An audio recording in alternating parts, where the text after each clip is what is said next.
graad 10 en 12. Welkom in my Afrikaanse klas. Ons is besig met die 10 haikus vir die Vredefort koepel. En in hierdie les gaan ons kyk na haiku 2, haiku 3 en haiku 4. So net vinnig weer, herinner julle aan wat is 'n haiku? Dit is 3 versreëls met 17 lettergrepe, 5 in die eerste, 7 in die tweede en 5 in die derde. Ons is besig met die Vredefort koepel, ons het gekyk na wat dit beteken, hoe dit ontstaan het, en nou kyk ons na die volgende een, is wind. Dis die volgende haiku. Dit verwys na die skepping, creation of day and night, nag en dag. Dit verwys ook na die tweede skeppingsdag. Kan julle sien, ons het die heeltyd werk ons met hierdie Bybelse begrip, Bybelse verwysing, en dit kan ook beteken lig en duisternis. A day and night. Goed, hier is die haiku self. 'n asem jaag oor yslike nagte en vee ons winternis weg. Right, let's quickly see if it if the application is right. 'n asem jaag oor, so there we've got 5.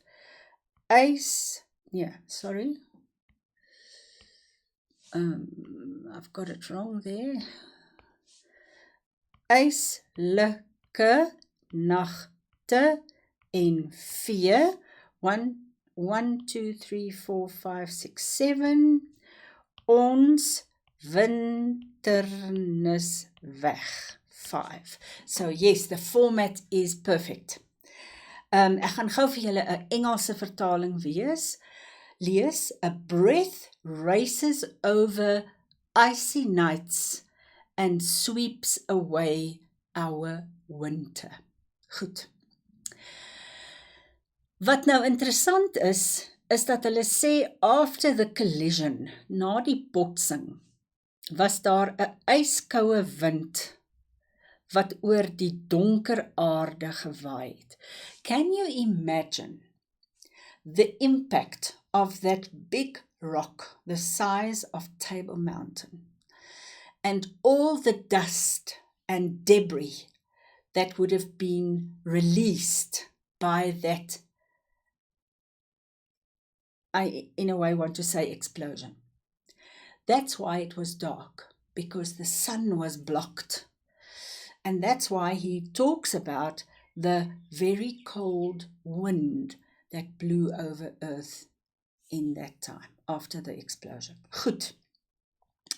Asem, 'n asem jaag. So here, only humans, or animals as well, have got asem. That's when your breath. Jaag. En hier het ons weer 'n voorbeeld van personifikasie. En ook 'n metafoor, asem jaag.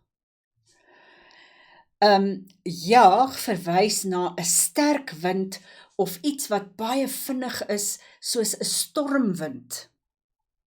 Goed. En ons het hier te doen met W-alliterasie. Kan julle sien, daar's die titel van die gedig, of van hierdie deeltjie, begin met W, en hier het ons 'n wonderlike voorbeeld van alliterasie, winternis weg. Nou wat interessant is, ouens, dit maak my so opgewonde, hierdie woordkuns. As ons kyk na daai woord, winternis, dit is 'n samevoeging van 2 woorde, winter en duisternis. So, as dit koud is, 'n yskoue wind, dan dink ons aan winter. As ons dink aan nag, dan dink ons aan duisternis. En toe het hierdie digter gegaan, en hy het hierdie 2 woorde op 'n manier aan mekaar gesit en opgekom met winternis.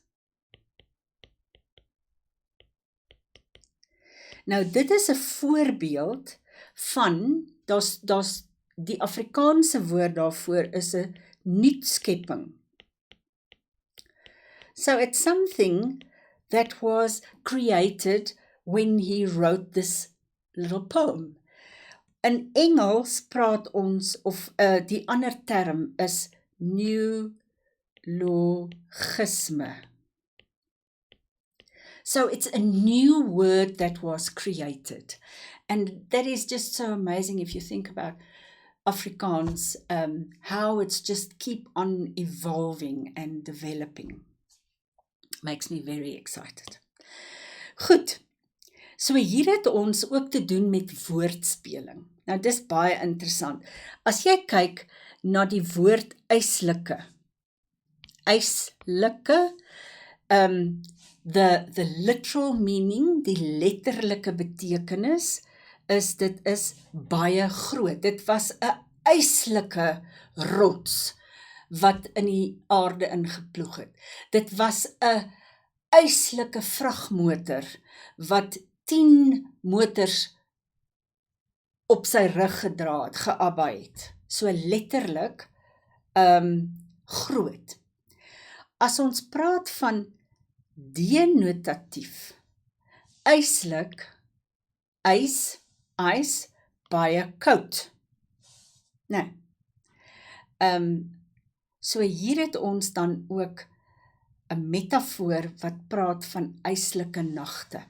So it can be huge nights or it can be cold nights. And it also can refer to the Ice Age. Probably that happened after this huge impact happened. 'n Synoniem vir eislike is vreeslike. Huge. It was a terrible accident. It was 'n vreeslike ongeluk. En ek het vir julle gesê, dit verwys na die stofdeeltjies wat gemaak het dat die aarde baie koud en baie donker was. Ek het vir julle winternis verduidelik. Die winter word weggejaag, en dis die simboliek weer eens wat aansluit by die eerste een van die donker, wat op die ou end verdwyn en ons bring nuwe lewe.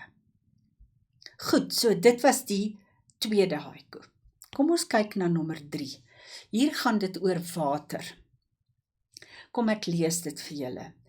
Jy maak so silwer sonder droë woorde sin wat my skoon verstom.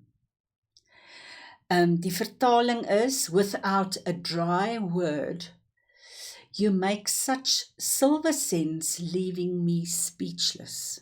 Skoon verstom.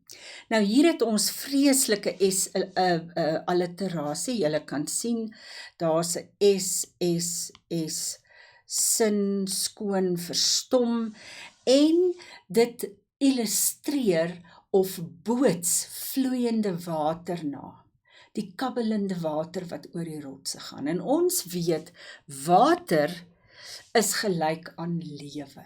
Water bring lewe. Die kleur water in die koepel is silwer. Daar kan julle sien, silwer. En die spreker probeer weergee, it's trying to tell us how astonished he was.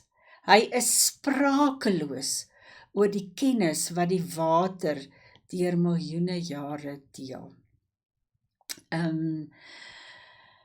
Sprakeloos, without words. If you think about how long water has been around, what water has seen over millions of years, and the reaction that it creates in the author, the poet, is that he is completely astonished. Nou dis interessant, hier het ons weer lekker woordspeling, die water verstom die spreker skoon, We've got this idea that if you wash yourself, water will cleanse you. Skoon verstom. Hy is verras. He is astonished. Daar het ons die figuurlike betekenis van die woord, maar die letterlike betekenis van die woord is, water maak ook skoon. It cleanse you. Cleanse you. Goed, haiku nommer 4.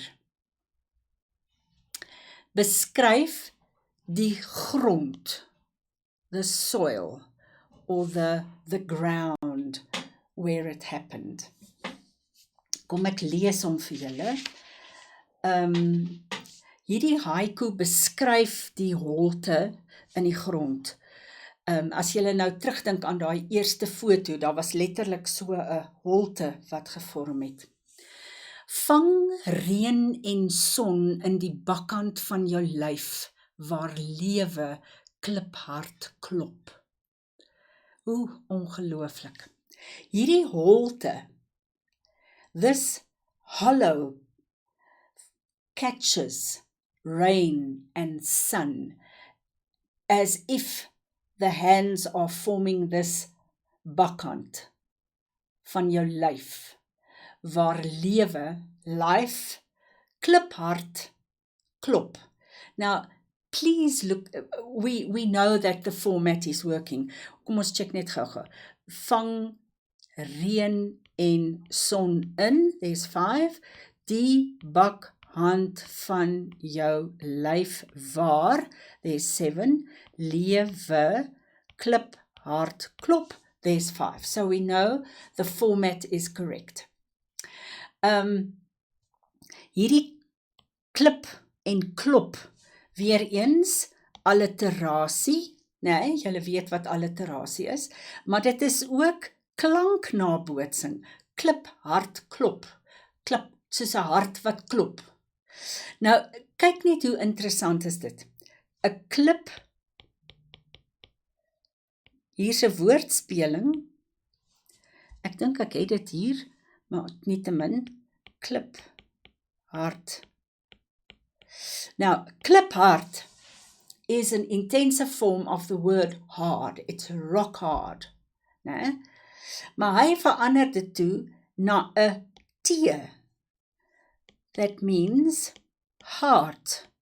A heart of rock. And there we've got again the biblical reference where the Bible says he will take away your heart of rock and he will give you a heart of flesh.